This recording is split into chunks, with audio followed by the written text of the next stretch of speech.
Shalom Bapak Ibu Saudara yang Tuhan Yesus Kristus kasihi, jumpa kembali dengan saya, di mana hari ini kita akan kembali bersama-sama merenungkan satu bagian firman Tuhan yang terambil dari kitab Kejadian, pasal 22 ayat 1 sampai dengan ayatnya yang ke-19. Nah, topik kita hari ini adalah belajar dari kisah Allah mencobai Abraham. Nah, Bapak Ibu Saudara yang Tuhan Yesus Kristus kasihi, tidak ada seorang pun manusia yang hidup di dunia ini yang tidak mengalami pencobaan di dalam kehidupannya.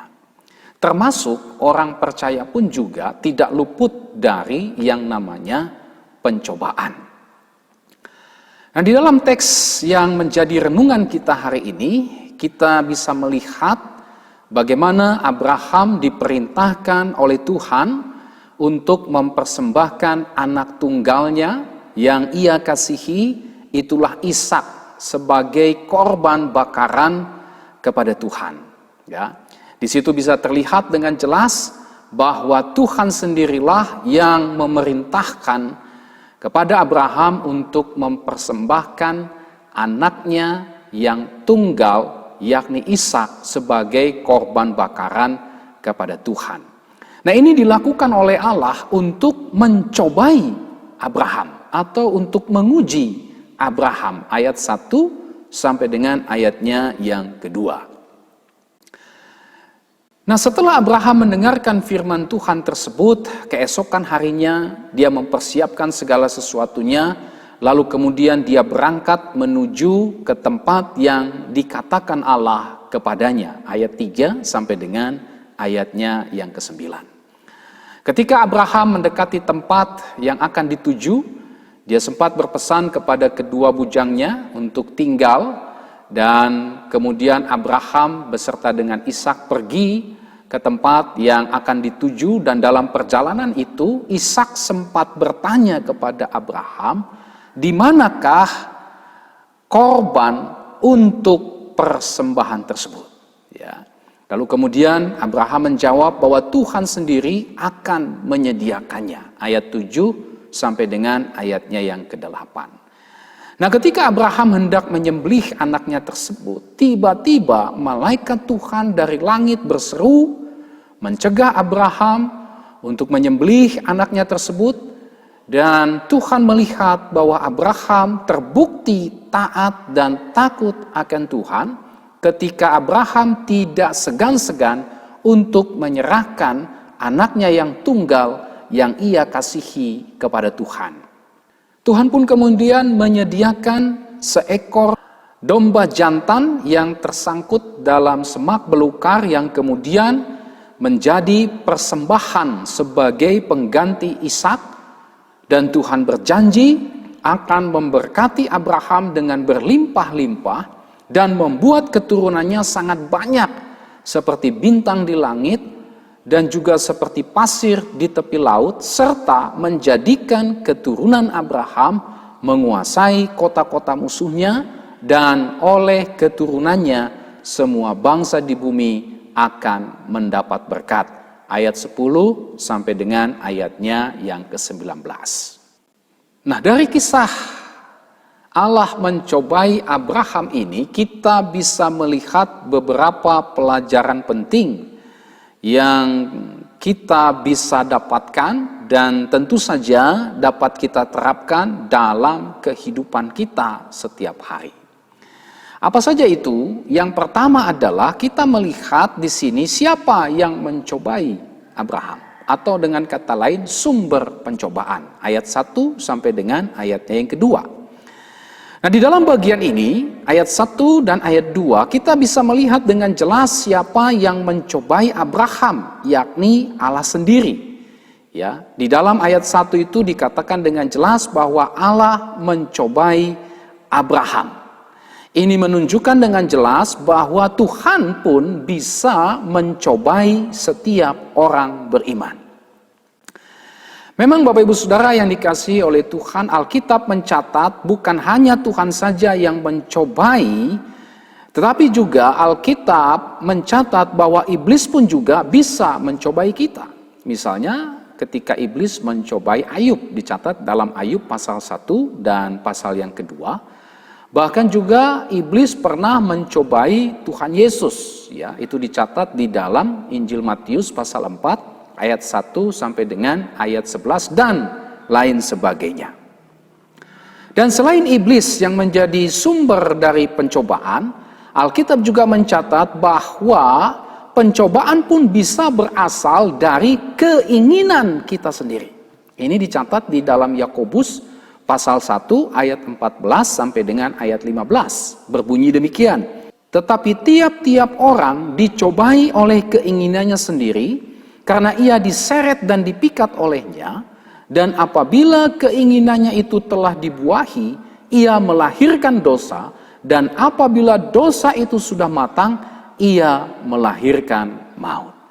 Jadi Alkitab mencatat dengan jelas berbagai macam sumber pencobaan, bisa dari Tuhan, bisa dari iblis, dan juga bisa dari keinginan kita sendiri. Nah, di dalam bagian ini kita bisa melihat bahwa Tuhan sendiri yang mencobai Abraham. Dan ini berarti menunjukkan kepada kita bahwa Tuhan pun bisa membawa kita, bisa memimpin kita untuk masuk ke dalam pencobaan. Yang kedua, bagaimana sikap yang benar ketika menghadapi pencobaan? Ayat 3 sampai dengan ayatnya yang ke-10. Bagaimana sikap Abraham ketika dia menghadapi pencobaan? Ya, di sini kita bisa melihat sikap Abraham ketika dia dicobai untuk mempersembahkan Ishak sebagai korban bakaran adalah dia taat kepada firman Tuhan untuk mempersembahkan anak tunggalnya Ishak yang ia kasihi sebagai korban bakaran bagi Tuhan, karena Abraham mempercayai Tuhan dan janjinya. Ini sikap Abraham. Dia mau taat kepada firman Tuhan karena dia percaya kepada Tuhan dan janjinya. Dia tidak meragukan sama sekali Tuhan dan janjinya. Nah, bagian ini dicatat juga di dalam Ibrani pasal 11 ayat 17 sampai dengan ayat 19. Demikian firman Tuhan. Karena iman, maka Abraham tatkala ia dicobai mempersembahkan Ishak. Ia yang telah menerima janji itu, rela mempersembahkan anaknya yang tunggal, walaupun kepadanya telah dikatakan, keturunan yang berasal dari Ishaklah yang akan disebut keturunanmu. Karena ia berpikir bahwa Allah berkuasa membangkitkan orang-orang sekalipun dari antara orang mati, dan dari sana ia seakan-akan telah menerimanya kembali. Saya ingin mengutip juga terjemahan firman Allah yang hidup dari Ibrani pasal 11 ayat 17 sampai dengan ayat 19. Demikian bunyinya. Ketika Allah menguji Abraham, ia tetap percaya kepada Allah dan kepada janji-janjinya.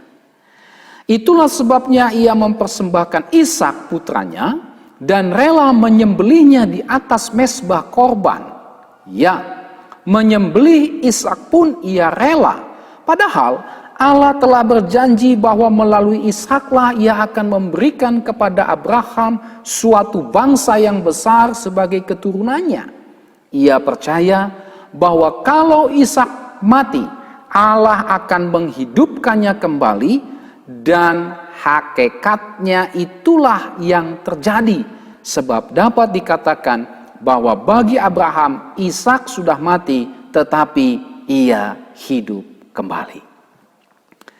Jadi sikap Abraham, dia mau mempersembahkan anaknya Ishak kepada Tuhan semata-mata karena ia mempercayai Tuhan. Dia percaya bahwa Tuhan tidak pernah ingkar janji. Abraham percaya kepada Tuhan dan janjinya bahwa dari Ishaklah yang akan disebut keturunannya, meskipun ia harus mempersembahkan anaknya sebagai korban bakaran kepada Tuhan, karena dia percaya bahwa Allah sanggup membangkitkan Ishak dari kematian, dan dengan demikian Tuhan tetap setia dengan janjinya tersebut. Tuhan tidak pernah gagal dengan janjinya tersebut. Abraham, dia tidak segan-segan untuk mempersembahkan Ishak kepada Tuhan. Mengapa? Selain dia percaya kepada Tuhan, dia juga meyakini kesetiaan dan kemahakuasaan Tuhan.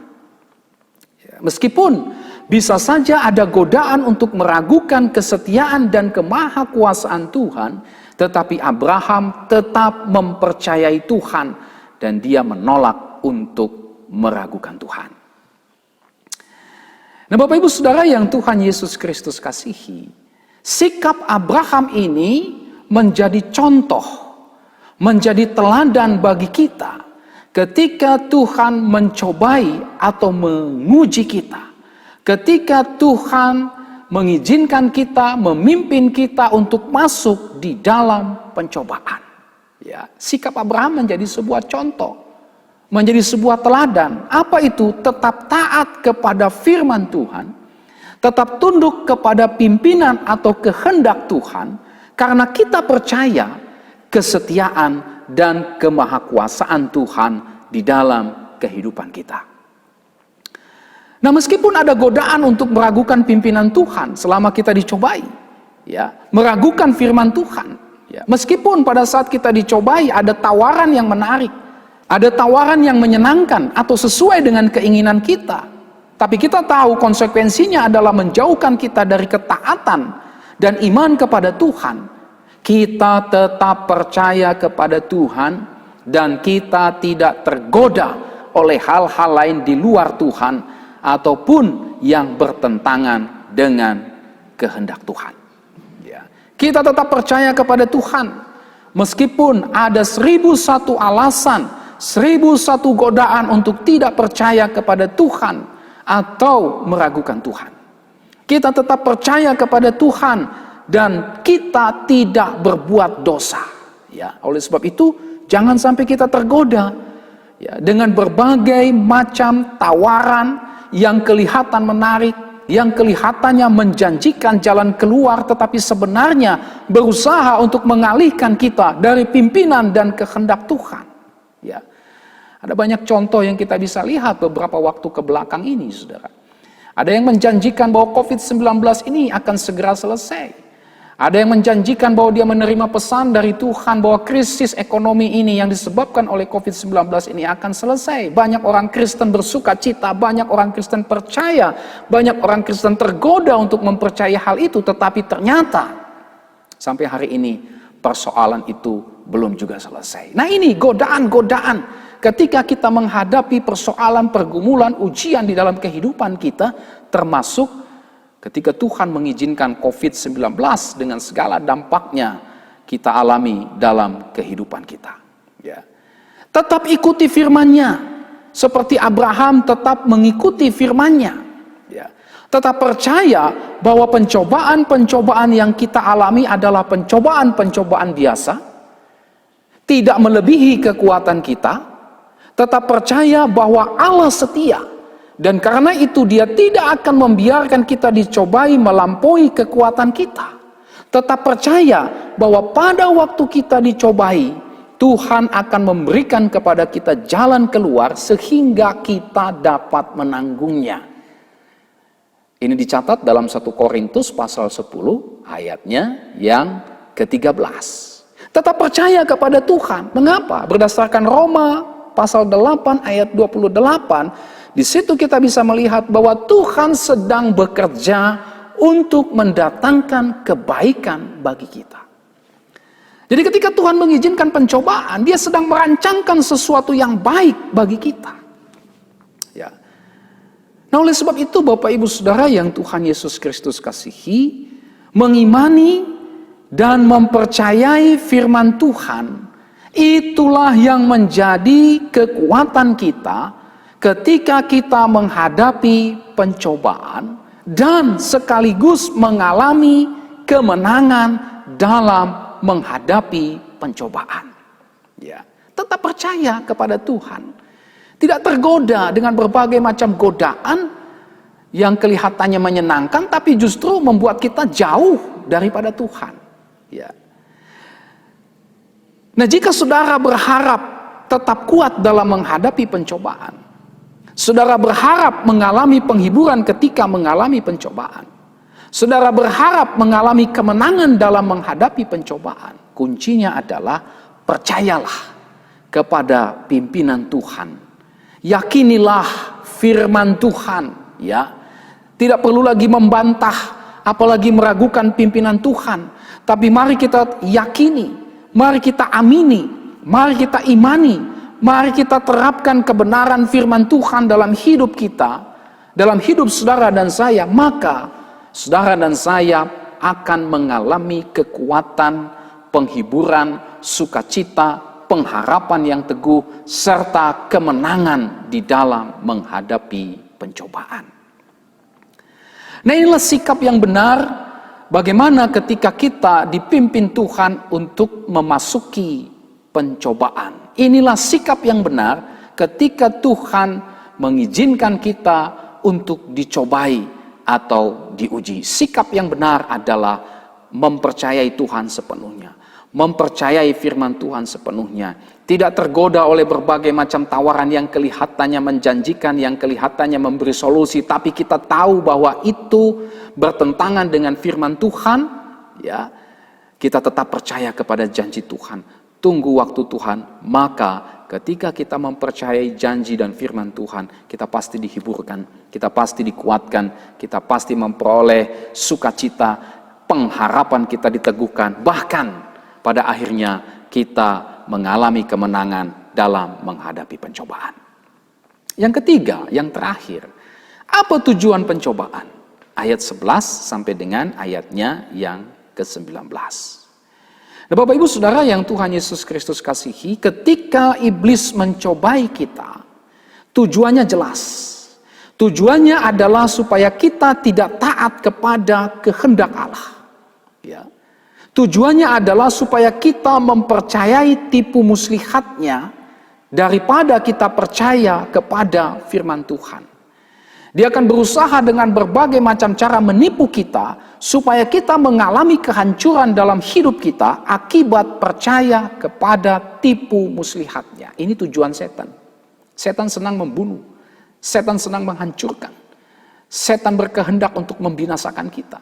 Alkitab mencatat dalam Yohanes pasal 10 ayat 10, ya, pencuri datang untuk mencuri, membunuh dan membinasakan. Tetapi aku datang, Kristus datang untuk membawa hidup dan segala kelimpahannya. Pencuri yang dimaksud di situ adalah iblis. Iblis datang untuk mencuri, membunuh dan membinasakan kita. Itu sebabnya dia menawarkan berbagai macam tawaran, godaan yang menarik, yang bisa memuaskan semua keinginan, yang bisa memuaskan semua kesenangan kita, tetapi ujungnya adalah untuk membinasakan saudara dan saya. Pencobaan juga bisa berasal dari keinginan kita, ya, dengan tujuan mengingini otoritas sepenuhnya atas diri kita sendiri, terpisah dari Allah. Kita sudah baca itu tadi dalam Yakobus 1 ayat 14. Pencobaan bisa berasal dari keinginan diri kita sendiri. Nah, dalam pencobaan itu kita mengingini kebenaran kita sendiri terpisah dari kebenaran Allah. Kita mengingini kendali sepenuhnya atas hidup kita tanpa Allah harus ikut campur sama sekali. Kita berpikir dan percaya bahwa kita bisa hidup tanpa Allah. Kita bisa mengalami kebahagiaan sendiri tanpa Allah. Kita bisa memberikan apa yang terbaik bagi diri kita sendiri, menurut kita sendiri, tanpa Allah. Kita bisa mengurus diri sendiri tanpa Allah. Kita bisa melakukan apapun yang kita ingini tanpa Allah. Ya. Nah, inti daripada pencobaan ini, ya, pencobaan yang berasal dari keinginan diri kita sendiri adalah kita bisa hidup tanpa Allah. Kita bisa bahagia tanpa Allah. Kita bisa menentukan arah hidup kita sendiri tanpa Allah. Kita bisa menjadi seperti Allah. Dan kalau kita berpikir bahwa kita bisa menjadi seperti Allah, maka kita tidak lagi perlu akan Allah. Kita tidak lagi membutuhkan Allah. Kita tidak lagi perlu firman Allah. Kita hidup berdasarkan kebenaran kita sendiri. Kita hidup berdasarkan kemauan kita sendiri karena kita berpikir bahwa kita adalah Allah. Karena kita berpikir bahwa kita bisa hidup, bisa bahagia, bisa melakukan segala sesuatu, bisa menghadapi segala sesuatu tanpa Allah. Bahkan kita berusaha untuk memanfaatkan Allah demi keinginan kita. Ya. Kita beriman kepada Allah. Tetapi sebenarnya iman kita itu semata-mata hanya untuk memenuhi seluruh apa yang menjadi kepentingan dan keinginan kita. Iman bukan lagi dipahami sebagai ketundukan kepada kehendak Allah, melainkan perintah agar Tuhan memenuhi seluruh keinginan atau kepentingan kita. Jadi sebenarnya yang terjadi adalah keinginan kita lah yang sesungguhnya harus dipenuhi dan bukan lagi kehendak Tuhan. Ya, banyak sekarang orang mengajarkan percaya kepada Tuhan pasti sembuh, percaya kepada Tuhan pasti kaya, percaya kepada Tuhan pasti sukses, percaya kepada Tuhan bahwa orang yang kita kasihi yang sudah mati bisa bangkit. Beriman, Allah sanggup melakukan segala sesuatu. Betul. Tetapi percaya kita itu bukan bersandar sepenuhnya kepada Tuhan, bukan tunduk sepenuhnya kepada kedaulatan Allah, bukan tunduk sepenuhnya kepada apa yang menjadi kehendak Allah. Iman kita itu pada akhirnya memaksa Allah, memerintah Allah untuk menuruti apa yang menjadi keinginan atau kepentingan kita. Sehingga kalau keinginan atau kepentingan kita itu tidak terlaksana, maka kita kecewa dengan Allah.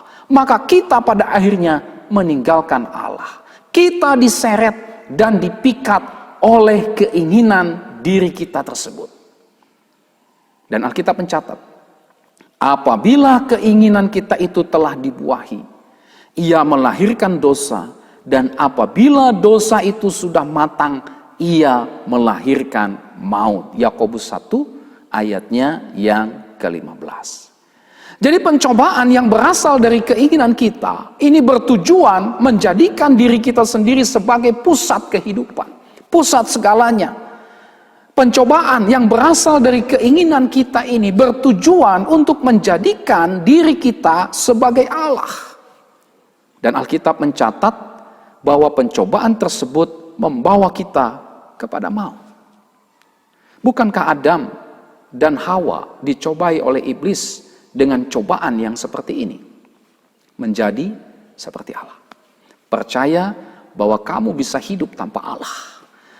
Adam dan Hawa terpikat oleh godaan iblis tersebut.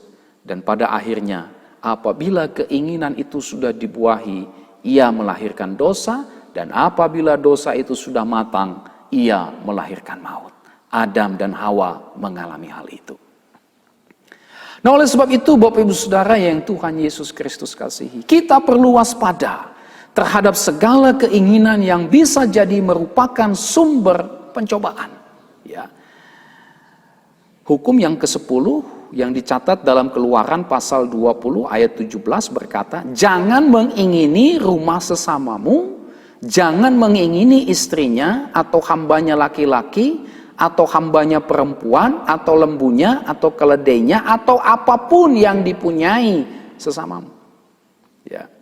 Ketika keinginan menjadi sumber daripada pencobaan, tidak heran kita bisa menemukan berbagai macam kasus peristiwa bagaimana perselingkuhan terjadi. Orang berselingkuh dengan istri sesamanya, dengan suami sesamanya. Orang mencuri, ya, mengingini barang orang lain untuk memuaskan keinginannya, untuk memuaskan bahkan rasa laparnya. Ya. Ini semua bentuk-bentuk pencobaan yang berasal dari keinginan diri kita sendiri, yang tujuannya adalah membawa kita pada akhirnya kepada maut atau kebinasaan. Nah, berbeda dengan dua jenis pencobaan tersebut, ya, dari iblis dan dari diri sendiri, pencobaan dari Tuhan justru sebaliknya. Ketika Tuhan menghendaki kita masuk di dalam pencobaan, Tuhan memiliki tujuan atau motivasi yang baik. Apa saja itu? Yang pertama adalah Tuhan mengizinkan kita untuk masuk dalam pencobaan adalah membuktikan kualitas iman kita. Nah, kata mencoba di dalam ayat 1 ini berasal dari kata Ibrani nasah, ya, yang berarti untuk membuktikan kualitas seseorang atau sesuatu. Allah mencobai Abraham. Kata mencobai yang dipakai di situ adalah kata nasah. Lembaga Alkitab Indonesia menerjemahkan dengan kata mencobai. Beberapa terjemahan Alkitab yang lain juga ada yang memakai kata menguji. Tetapi esensinya dari kata itu adalah untuk membuktikan kualitas seseorang atau sesuatu. Jadi ketika Tuhan mencobai Abraham, tujuannya adalah untuk melihat, untuk membuktikan kualitas iman Abraham kepada Tuhan. Apakah Abraham takut akan Tuhan? Apakah Abraham mengasihi Tuhan melebihi kasihnya kepada anak tunggalnya Ishak? Ya. Sampai 2 kali kalimat, engkau tidak segan-segan untuk menyerahkan anakmu yang tunggal kepadaku, diulangi. Ya. 2 kali kalimat ini diulangi, ayat 12 dan ayatnya yang ke-16. Ya. Tuhan mengizinkan Abraham untuk dicobai. Tujuannya adalah apakah Abraham tetap mempercayai janji Tuhan untuk memberikan keturunan kepadanya seperti bintang di langit dan pasir di tepi laut melalui Ishak, meskipun Ishak pada akhirnya mati sebagai korban persembahan kepada Tuhan. Tuhan mencobai Abraham untuk menunjukkan, untuk membuktikan kualitas imannya kepada Tuhan. Dan Alkitab mencatat Abraham ternyata membuktikan kualitas imannya kepada Tuhan. Dia taat kepada firman Tuhan. Dia tetap mempercayai kesetiaan Tuhan. Dia tetap percaya bahwa Tuhan tidak mungkin mengingkari janjinya. Dia percaya bahwa mustahil bagi Tuhan untuk tidak menepati janjinya. Abraham percaya bahwa meskipun Ishak mati, Tuhan berkuasa untuk membangkitkannya dari kematian, dan itu berarti janji Tuhan tetap terjadi, janji Tuhan tetap terpenuhi. Ibrani 11 ayat 17 sampai dengan ayatnya yang ke-19. Nah, Bapak Ibu Saudara yang Tuhan Yesus Kristus kasihi, ketika Tuhan mencobai kita, tujuannya jelas adalah untuk membuktikan sejauh mana kualitas iman kita kepada Tuhan. Apakah ketika kita diizinkan Tuhan masuk ke dalam pencobaan kita takut akan Tuhan? Apakah ketika Tuhan mengizinkan kita mengalami pencobaan apapun itu, ya, kita pada akhirnya tetap mengasihi Tuhan melebihi kasih kita terhadap apapun? Ya. Apakah ketika Tuhan mengizinkan kita mengalami pencobaan, kita tetap mempercayai janji Tuhan? Apakah kita tetap percaya dan mentaati firman Tuhan? Ataukah kita justru malah tergoda untuk mempercayai tipu muslihat iblis? Kita tergoda untuk percaya kepada diri kita sendiri, kepada janji-janji manusia. Ya, kita tergoda untuk percaya kepada kekayaan kita. Kita tergoda untuk percaya kepada usaha dan pekerjaan kita. Kita tergoda untuk percaya kepada jabatan, kedudukan, pangkat kita. Kita tergoda kepada popularitas yang kita miliki. Kita tergoda untuk percaya kepada koneksi yang kita punya di mana-mana, yang katanya bisa dan siap untuk menolong kita kapanpun. Apakah kita tergoda untuk mempercayai pengalaman kita, mempercayai kepintaran kita, mempercayai keahlian kita, mempercayai hikmat dan kekuatan manusia? Ini diizinkan Tuhan untuk melihat sejauh mana kualitas iman kita. Nah, oleh sebab itu, ketika Tuhan memimpin kita untuk masuk mengalami pencobaan, bersyukurlah, ya, bersukacitalah, anggap sebagai sebuah berkat, Nah ini dia, kadang-kadang orang Kristen menganggap berkat itu adalah hal-hal yang sesuai dengan keinginannya, hal-hal yang menyenangkan dirinya. Ya, seorang berkata bahwa penderitaan karena Kristus, pencobaan yang diizinkan oleh Tuhan adalah berkat yang rasanya kita tidak suka. Sama seperti kita minum jamu pahit, kita tidak suka, tapi tujuannya baik untuk menyehatkan tubuh kita, untuk meningkatkan kekebalan tubuh kita. Nah demikian pula, ketika Tuhan mengizinkan kita mengalami pencobaan yang tidak kita suka, yang tidak kita senangi sama sekali, ya itu adalah berkat yang perlu kita syukuri, yang perlu kita bersukacita, ya karena itu adalah berkat Tuhan yang meskipun rasanya kita tidak suka. Mengapa demikian? Mengapa kita harus bersyukur? Mengapa kita harus bersukacita? Mengapa kita harus menganggap bahwa pencobaan yang diizinkan Tuhan itu adalah sebagai sebuah berkat? Ya. Karena hal itu mempunyai tujuan yang jelas, tujuan yang baik seperti yang diuraikan dalam Yakobus 1 ayat 2-4. Saya baca. Saudara-saudaraku, anggaplah sebagai suatu kebahagiaan apabila kamu jatuh ke dalam berbagai-bagai pencobaan. Sebab kamu tahu bahwa ujian terhadap imanmu itu menghasilkan ketekunan, dan biarkanlah ketekunan itu memperoleh buah yang matang, supaya kamu menjadi sempurna dan utuh dan tak kekurangan suatu apapun. Ya. Jadi Tuhan mengizinkan pencobaan terjadi dalam kehidupan kita, tujuannya adalah menghasilkan ketekunan. Dan ketekunan itu memperoleh buah yang matang, supaya kita menjadi sempurna, menjadi utuh, dan tak kekurangan suatu apapun. Saya ingin bacakan Yakobus 1 ayat 2-4 ini dalam berbagai macam terjemahan lain.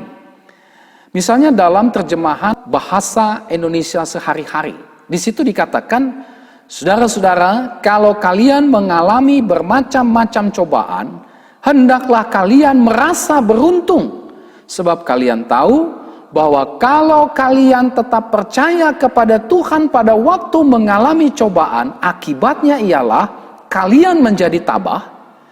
Jagalah supaya ketabahan hatimu itu terus berkembang sampai kalian menjadi sungguh-sungguh sempurna serta tidak berkekurangan dalam hal apapun.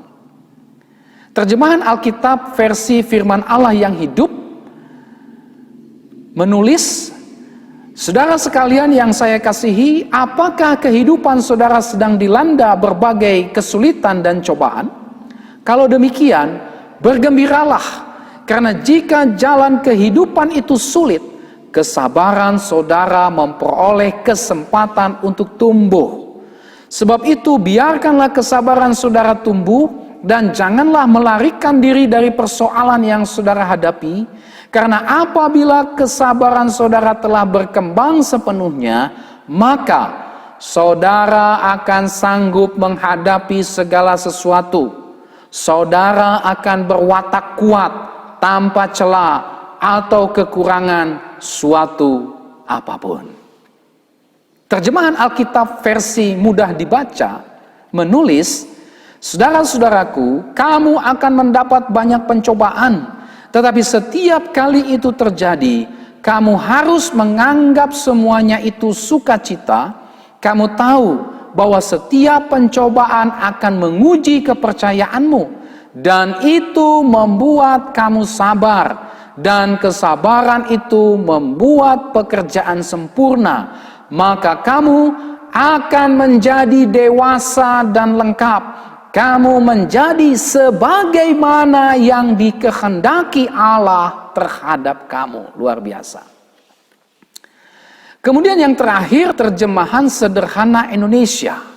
Ditulis, saudara-saudari, setiap kali keyakinan kalian masing-masing diuji lewat berbagai kesusahan, hendaklah kamu menganggap semuanya itu sebagai berkat yang membawa sukacita bagimu, karena kamu tahu bahwa setiap kali keyakinan kita diuji, hal itu membuat kita lebih dewasa untuk bertahan dalam keyakinan kita itu.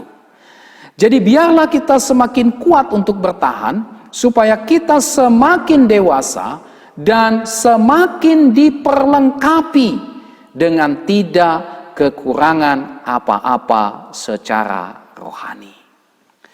Nah, inilah tujuan mengapa Tuhan mengizinkan kita mengalami pencobaan di dalam kehidupan kita. Tujuannya baik. Tujuannya adalah untuk kebaikan kita. Tujuannya adalah untuk membuktikan kualitas iman kita kepada Tuhan. Tujuannya adalah untuk menempa kita supaya kita semakin dewasa di dalam Tuhan, semakin mengenal Tuhan lebih dalam, semakin kuat, semakin mampu bertahan di tengah-tengah situasi dan kondisi apapun, dan tetap mempercayai Tuhan. Sehingga sedikit pun kita tidak pernah lagi bisa untuk meragukan Tuhan. Yang kedua, tujuan Tuhan mengizinkan kita mengalami pencobaan adalah mengalami berkat Tuhan.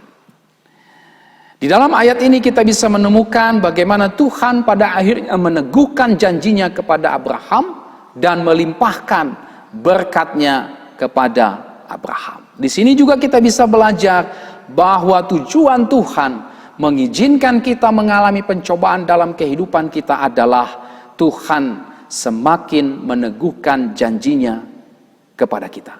Tuhan semakin melimpahkan berkatnya kepada kita. Kita mengalami berkat Tuhan. Berkat Tuhan tentu saja berupa pemeliharaannya akan kebutuhan kita baik secara jasmani maupun secara rohani. Nah, Bapak Ibu Saudara yang Tuhan Yesus Kristus kasihi, inilah 3 hal yang kita bisa lihat di dalam bagian firman Tuhan ini, di mana kita belajar sumber pencobaan, kita belajar bahwa Tuhan pun membawa kita, memimpin kita untuk mengalami pencobaan. Jadi syukuri, ya, tetap bersukacita, anggap itu sebagai sebuah berkat. Yang kedua, bagaimana kita bersikap ketika Tuhan mengizinkan pencobaan kita alami dalam kehidupan kita, tetap percaya sepenuhnya kepada Tuhan. Dan yang ketiga, kita belajar bahwa ketika Tuhan mengizinkan pencobaan, tujuannya adalah baik. Kita mengalami berkat-berkat Tuhan yang melimpah di dalam seluruh kehidupan kita, dan tujuannya adalah untuk meningkatkan kualitas iman kita kepada Tuhan. Nah, kiranya ketiga hal ini dapat menjadi berkat bagi kita semua ketika kita sedang mengalami pencobaan atau ketika kita sedang mempersiapkan diri menghadapi pencobaan. Sebagai penutup, kita belajar bahwa pencobaan pasti dialami oleh setiap kita orang yang percaya. Tidak ada seorang pun yang luput dari yang namanya pencobaan. Tetapi pencobaan dipakai Allah untuk mendatangkan banyak kebaikan bagi kita. Melalui pencobaan, kualitas iman kita akan tampak. Apakah kita mengasihi Tuhan atau tidak? Melalui pencobaan, kita semakin mengenal Tuhan. Kita semakin dewasa di dalam Tuhan. Kita semakin bertumbuh, berbuah seperti yang Tuhan kehendaki. Ya. Melalui pencobaan, kita semakin dewasa di dalam iman. Melalui pencobaan, karakter kita dibentuk sehingga sesuai, seturut dengan kehendak Allah. Melalui pencobaan, kita diarahkan oleh Tuhan untuk hidup sesuai dengan tujuan-tujuan Allah. Melalui pencobaan, kita diajar apa arti percaya sepenuhnya kepada Tuhan. Sehingga kita tidak lagi akan bisa meragukan pimpinan Tuhan di dalam kehidupan kita. Dan melalui pencobaan, kita diberi kesempatan untuk menikmati berkat-berkat Tuhan di dalam kehidupan kita.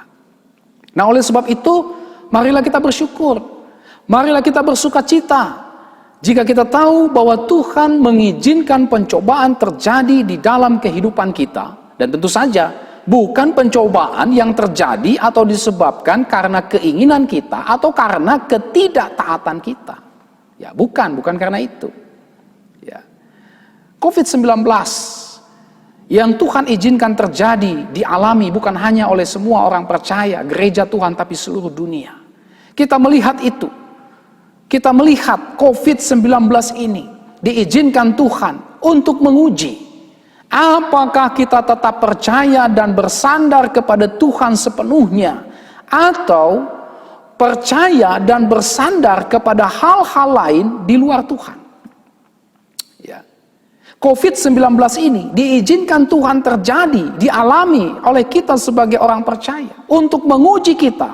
Apakah selama ini kita bersandar sepenuhnya kepada Tuhan dan bukan bersandar kepada kekayaan kita, kepada usaha dan pekerjaan kita, kepada jabatan dan kedudukan kita, kepada popularitas kita, kepada koneksi yang kita punya, kepada pengalaman kita, kepintaran kita, keahlian kita, ataupun hikmat dan kekuatan manusia. Apalagi kepada hal-hal yang bersifat okultis. Nah, COVID-19 ini diizinkan Tuhan untuk menguji apakah semangat kita, sukacita kita, kesungguhan kita, serta kekusyukan kita dalam beribadah kepada Tuhan tetap menyala meskipun kegiatan ibadah di gereja untuk saat ini harus dibatasi. Tuhan izinkan. Tuhan izinkan beberapa waktu lamanya kita tidak bisa bersama-sama beribadah di gedung gereja, tapi harus di rumah masing-masing. Nah, apakah ini semua membuat kita tetap menyala di dalam memuji Tuhan, tetap bersukacita, sungguh-sungguh beribadah kepada Tuhan, kekusyukan kita dalam beribadah kepada Tuhan tetap menyala, ataukah kita malah longgar dalam hal itu? Kekusyukan kita menjadi berkurang, sukacita kita menjadi berkurang, iman kita menjadi berkurang. Disinilah Tuhan izinkan untuk menguji akan hal itu. COVID-19 ini juga diizinkan Tuhan untuk menguji apakah kita tetap setia kepada ajaran Alkitab yang benar, ataukah kita lebih tertarik dengan berbagai ajaran yang menjanjikan hal-hal yang menyenangkan, hal-hal yang menguntungkan kita dengan memanipulasi ajaran Alkitab. Ya, ini terjadi. Ya, beberapa waktu yang lalu, ya, ada yang mengajarkan, memberitakan, menjanjikan untuk percaya kepada apa yang dia sampaikan karena dia terima itu dari Tuhan. Ya, COVID-19 akan berlalu, krisis ekonomi akan berlalu jika saudara melakukan ini dan itu. Tapi faktanya justru tidak terjadi. Ini terjadi, Bapak Ibu Saudara. COVID-19 ini diizinkan Tuhan untuk menguji kita apakah kita selama ini setia kepada ajaran Alkitab yang benar, ataukah kita tertarik kepada ajaran-ajaran yang menyenangkan telinga kita, yang menyenangkan apa yang menjadi keinginan dan kepentingan kita. COVID-19 diizinkan oleh Tuhan untuk menguji apakah kita tetap setia dan tidak kompromi dalam memberitakan ajaran Alkitab yang benar dan bertanggung jawab, atau memberitakan Injil yang benar meskipun tampaknya tidak populer di tengah-tengah maraknya teologi atau Injil sukses, di tengah-tengah maraknya pemberitaan yang cenderung bersikap akomodatif, bersikap permisif, dan bersikap kompromistis dengan nilai-nilai praktek gaya hidup duniawi, bahkan okultis. Ya. Ini menjadi ujian bagi pemberitaan kita. Meskipun tampaknya tidak populer, apakah kita tetap mau setia untuk memberitakan Injil yang benar, memberitakan ajaran Alkitab yang benar dan bertanggung jawab? COVID-19 ini diizinkan Tuhan untuk menguji apakah kita tetap setia melayani Tuhan, tetap setia melayani sesama kita. Nah, kiranya firman Tuhan hari ini mengoreksi kita apa yang sesungguhnya nampak dalam kehidupan rohani kita ketika Tuhan mengizinkan pencobaan terjadi dalam kehidupan kita. Kiranya kebenaran firman Tuhan ini juga meneguhkan iman kita, sehingga kita bertahan ketika menghadapi pencobaan, dan ketika kita mempersiapkan diri menghadapi pencobaan. Sampai kita berjumpa kembali. Tuhan Yesus memberkati saudara, dan shalom.